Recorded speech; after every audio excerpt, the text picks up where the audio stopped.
ঢাকা থেকে বাসে করে সিলেটে যাচ্ছিলেন গর্ভবতী এক নারী। পথিমধ্যে প্রসব যন্ত্রণা ওঠে তার। পরে ওই বাসেই সন্তান প্রসব করেন তিনি। জন্ম দেন এক কন্যা সন্তানের। সোমবার রাত 8টার দিকে ব্রাহ্মণবাড়িয়া জেলার বিজয়নগর উপজেলার চান্দুরার ডাকবাংলো বাসস্ট্যান্ডে এই ঘটনা ঘটে।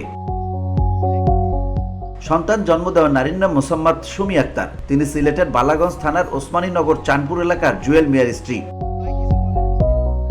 বাসটির যাত্রীরা জানান, ঢাকার বিমানবন্দর বাসস্ট্যান্ড থেকে স্বাভাবিক অবস্থায় বাসে উঠে সুমি। গন্তব্য ছিল সিলেট। চান্দুরা ডাকবাংলা বাসস্ট্যান্ডের কাছাকাছি এসে তিনি প্রসব ব্যথা অনুভব করেন। বিষয়টি বাসে থাকা যাত্রী ও সুপারভাইজারকে জানান তিনি। পরে বাসটিকে চান্দুরা ডাকবাংলো বাসস্ট্যান্ডে দাঁড় করানো হয়। পরে আশপাশের মহিলা ও পুরুষের সহযোগিতায় নর্মাল ডেলিভারির মাধ্যমে কন্যা সন্তানের জন্ম দেন এ নারী।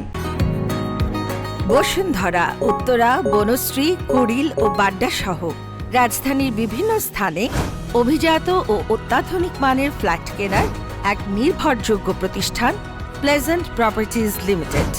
তাই আপনার স্বপ্নের আবাসনের জন্য আজই যোগাযোগ করুন। Pleasant properties limited, where destiny matches eventually.